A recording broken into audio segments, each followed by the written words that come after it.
So spring 2020 was a very different spring for all of us, but a very special one, certainly for me and my family. We were expecting an exciting spring for our Osprey project, but we hadn't really anticipated what was going to happen in terms of the whole country being in a lockdown and not having any direct connection to nature. We set up the fundraiser last winter to provide a portal to see what's happening with our Osprey project this spring, with the thought of hoping to engage people with nature, but little did we know at the time that it was going to become such a focal point for so many people at such a stressful and worrying time.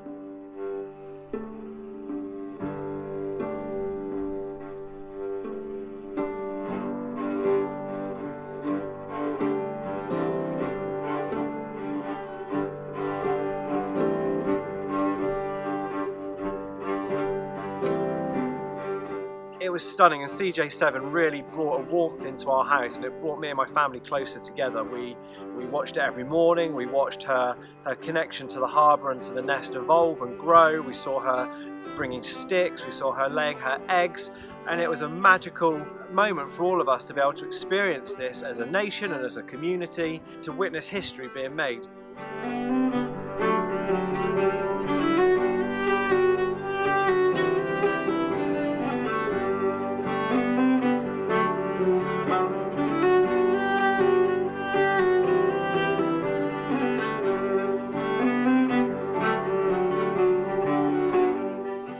One of the hidden treasures in the area is the work that's being done by Birds at Poole Harbour to reintroduce ospreys and get them breeding in the area again.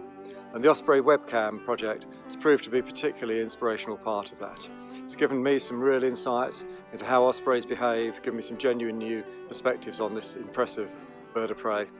The problem with it is it's entirely addictive.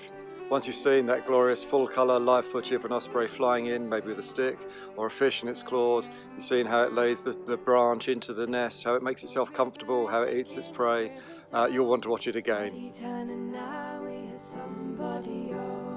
Essequibo River is the king of rivers, oh. Body tan and now we have somebody, oh. Somebody, oh, Johnny, somebody.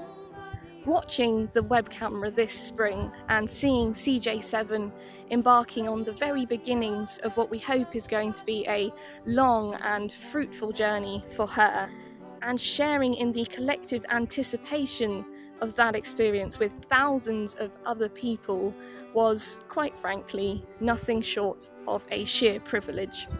And that's not just because she provided us with a reason to get up in the morning, excited for the day ahead and hopeful for what the future might hold in what for many was a very dark time, but she also provided us with some unique, brand new scientific insights into the breeding behaviour of her species.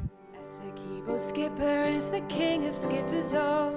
Body tan and now he is somebody, oh. Essequibo skipper is the king of skippers, oh. Body tan and now he is somebody, oh. Somebody, oh, Johnny, somebody, oh.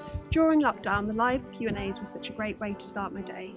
Answering questions from people who are seeing ospreys for the first time on a live stream compared to people who've been watching them for years was really fascinating, because you've got this group of people come together who really care about ospreys returning to the south coast of England. You know, back in the 1950s, when ospreys were first returning to Scotland, we saw people come together to protect the nest then, led by George Waterston of the RSPB. This Operation Osprey came together to protect them as a returning species, and that needs to continue today because raptor persecution is still a problem.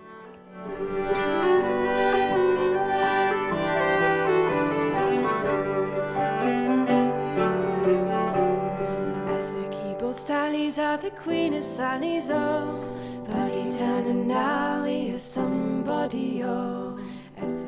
During lockdown, when, we couldn't get out to our birding patches to engage with those birds that we normally love seeing, especially in the springtime when they're all breeding, webcams really came to the fore because they allowed people from inside their houses to engage with pretty spectacular birds in an intimate way, with those cameras looking into their nests. And they were a real hit on the South Isolating Bird Club broadcast that we did, weren't they?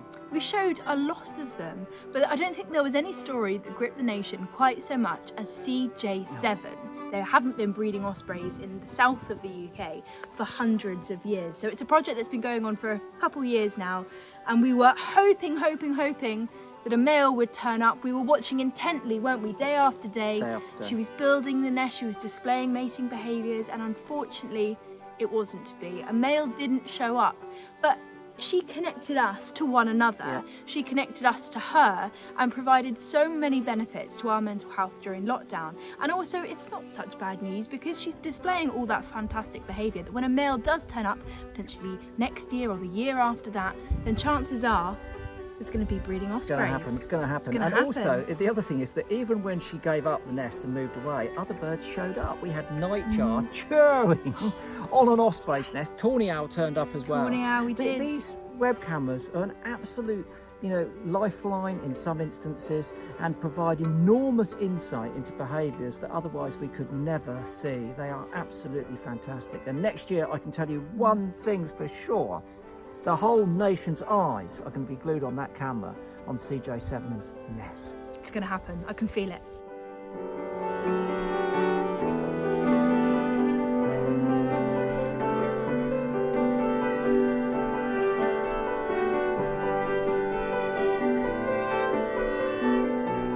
So what we all experienced together this spring and summer is the beginnings of recolonisation of osprey on the south coast. It's been a long process, and it is going to be a long process. These things don't happen overnight, but it's been amazing to be able to share that whole experience with you. We've had just under 1 million views through our different social media channels and our website of people wanting to engage and witness this historic event, and it's been stunning to be able to share that.